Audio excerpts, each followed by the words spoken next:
Hey guys, Mr. Gardner here with another lesson on probability. Today's lesson we're going to talk about compound probability. We touched on this a little bit last week, but I want to go into a little more detail this week on it. Compound probability is a little different from simple probability because it deals with more than one thing occurring. Simple probability, you're looking at one thing, one dice roll, one free throw shot, one pull out of a deck. With compound probability, it gets a little more in-depth with a little more things happening. So let's just take a look. So again, the standard's still the same. The highly proficient student can compare simulations to see which best predicts probability. And our objective that we want to have is I can find the probability of a compound event and compare experimental with theoretical probabilities with 80% accuracy. So that's always going to be our goal for the end of the week, is to get 4 out of 5. So again, let's just talk about compound probability. It's where more than one thing can occur. So like, let's say I wanted to be able to roll a 5 and get a heads. Well, those are two things, right? And so the probability is going to be different than just rolling a dice or just flipping a coin. And we want to see how we can figure those probabilities out. And again, another example would be drawing a 7 of hearts and a 6 of hearts from a deck.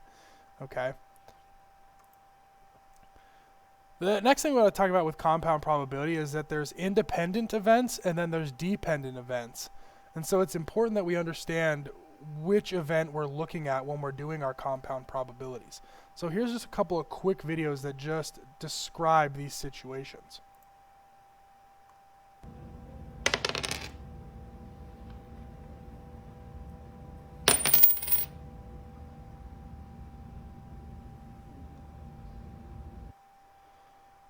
So what you can see from that video is that when I rolled the dice, it had no bearing on what happened when I flipped the coin.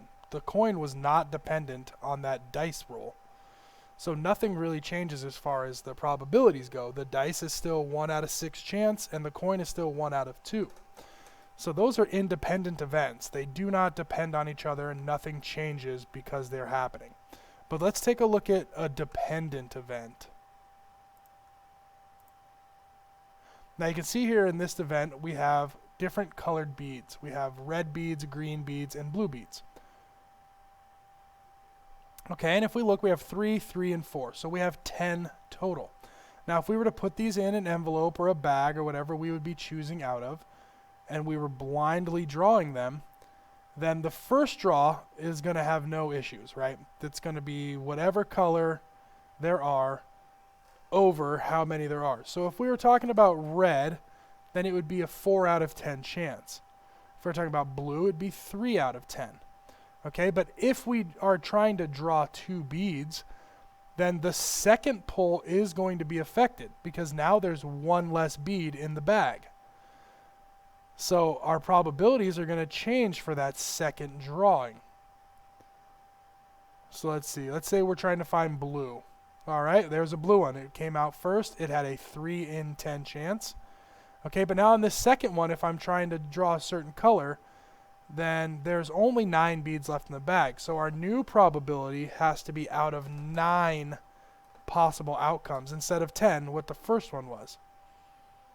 So you can see that that first pull had an effect on the second pull, which means the second pull was dependent on that first one.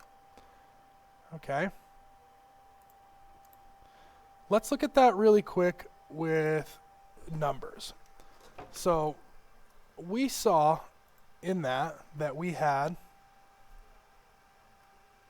3 blue, 3 green, and 4 red. All right, and so let's say that, let's see, we had 10 total. And so let's say that we wanted to find a probability green and probability red. Okay. And so let's see. When we first did it, we had 10 total. So the probability there is going to be 3 out of 10 for that first one. Then 1 went away from here. So on my second pull, this probability, the probability of red, is going to be a little bit different because now we're not pulling from 10 total beads. Now we still have 4 in because we pulled a green one the first time, right? So now our probability is 4 out of 9.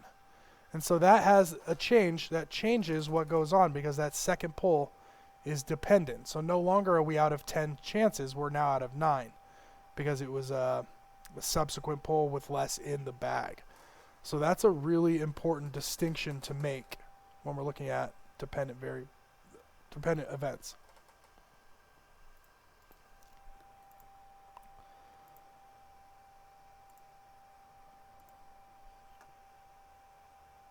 Okay, let's just do a quick check to make sure we're understanding the differences here.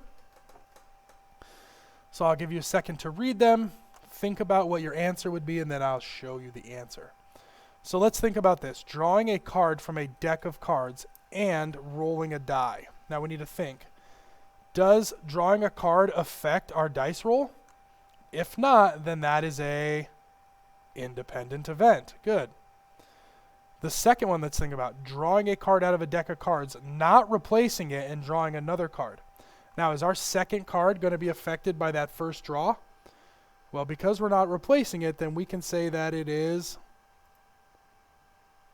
dependent. Yep, it's going to be a dependent event because the second drawing depends on that first draw. And then our last one is rolling a dice and flipping a coin. So what do we think we have here? Good, it's independent. Excellent. Now we need to talk about and versus or. So we can look at compound probabilities in 2 ways. We can either say that we want both things to happen, which would be an and, or we're looking for just one of 2 things to happen, which are or probabilities. Now the biggest difference is when you're doing and probabilities, you have to multiply the independent event probabilities. When we're looking at or, then we add the probabilities of those happening. Generally speaking, and probabilities are much less likely than or probabilities. And we're going to take a look at that with actual math. So here's an example. So what is the probability of drawing a queen of clubs and a king of hearts in back-to-back picks? Now again, we got to think about this. That second drawing is dependent on the first draw, right? Because if you think about it, if we don't draw that queen of clubs the first time, then our whole thing is messed up and we have 0 chance of doing both. But when we do draw that the first time, which is a 1 in 52 chance because we have 1 queen of clubs and 52 total cards, then our next drawing, we only have 51 cards to draw from because we already pulled a card out. So that changes our probability of the second event to be 1 in 51. Now again, this is and we saw before that when you have and, you have to multiply the probabilities. So we know 1 times 1 equals 1, and 52 times 51 equals 2,652. So we can see the probability of drawing the queen of clubs and then the king of hearts back-to-back picks is 1 in 2,652 chance. That's a very, very low chance. If you think back to last week with our royal flush probabilities, you needed to get 5 cards in sequential order that all had the same suit. So you can imagine, I only looked at it for 2 cards. Imagine 5 more. And you can see how that probability becomes the 1 in 649,000 probability that we saw. So let's take a look at what it means for or. So keep this probability here in the back of your head. Okay, so what's the probability or? What is the probability of rolling a 4 or a 5? So now we have 2 choices, right? We can roll a 4 or a 5. So if we were going to do that, we have to look at the probability of a 4 and the probability of a 5, and we're going to add those up because either one of those is acceptable in our simulation. So we know that there's only 1 4 on a dice, and there's only 1 5 on a dice. So you have a 1 in 6 chance for both of these. Now the nice thing is that they have a common denominator, so we don't have to change anything. So we add the tops, we get 2. We keep the bottom the same, we get 6. So we have 2 chances out of 6.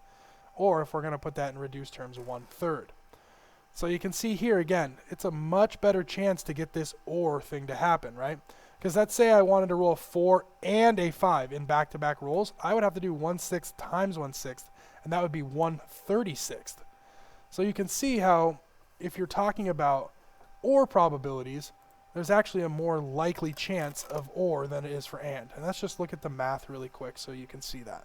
If it said probability of 4 and 5, well, now we're looking at 1/6 times 1/6, and that gives us 1/36. So that's a much lower chance. 1 out of every 36 times that you do this simulation, you're going to get a 4 and a 5 back to back. Whereas if you're looking for a 4 or a 5, you should get one of those every 3 rolls of the dice. So that's a big difference between or and, as you can see.